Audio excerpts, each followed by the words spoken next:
தரிசனமாகும் தேவன். தரிசனமாகும் தேவன் is a reality, is a vision. அது ஒரு யூகம் அல்ல, கற்பனை அல்ல, நிஜம். ஆதியாம் 18:1.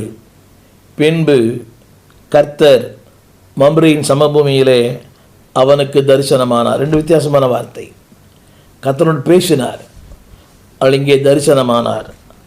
அவர் சொன்னார், உன் கண்களை அவன் ஏறெடுத்து பார்க்கும்போது 3 புருஷர் அவனுக்கு எதிரே நின்றார்கள். பலமான வித்தியாசமான வியாக்கியானங்கள். 3 புருஷர்கள் அங்கே நின்றார்கள். நின்றான் அல்ல, நின்றார்கள். அப்படியான இரட்சகரே பிதாவாகிய தேவன், குமாரனாகிய கிறிஸ்து, ஆவியான தேவன் அங்கே நின்றார்கள். அவர்கள், அவன் அல்ல, அவர்கள். பாருங்கள், தேவன் ஆபிரகாமுக்கு தரிசனமானார். மாற்றம் என்ன? அவனை மாபெரும் விசுவாசிகளின் வீரனாக, விசுவாசிகளுடைய தகப்பனாக, he became a father of the faith, விசுவாசிகளுக்கெல்லாம் சொந்தக்காரராய் கர்த்தர் மாற்றினார். அந்த வசனம் சொல்கிறது, அந்த வசனம் கர்த்தர் அவனை பெரியவனாய் மாற்றினார். அது மட்டுமல்ல 18ஆம் வசனத்தில், தான் செய்ய போகிறதை ஆபிரகாமுக்கு மறைப்பேனோ. 17, அவனை பெரிய பலத்த ஜாதியாய், பூமியில் உள்ள சகல ஜாதிகளும் அவனுக்குள் ஆஸ்வதிக்கப்பட்டது. 17, அவனை பலத்த ஜாதியாயும் பூமியில் உள்ள சகல ஜாதிகளுக்குள்ளும் அவனை ஆசீர்வாதமாய் கர்த்தர் மாற்றினார்.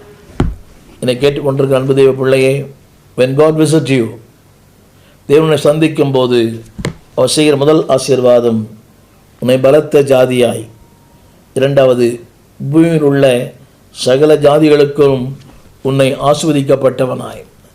இன்றைக்கு தேவன் அநேக சந்திக்கிறார், ஆனால் அவர்களாக இருக்கிறார்கள். வாழ்க்கையில் மாற்றமே இல்லை.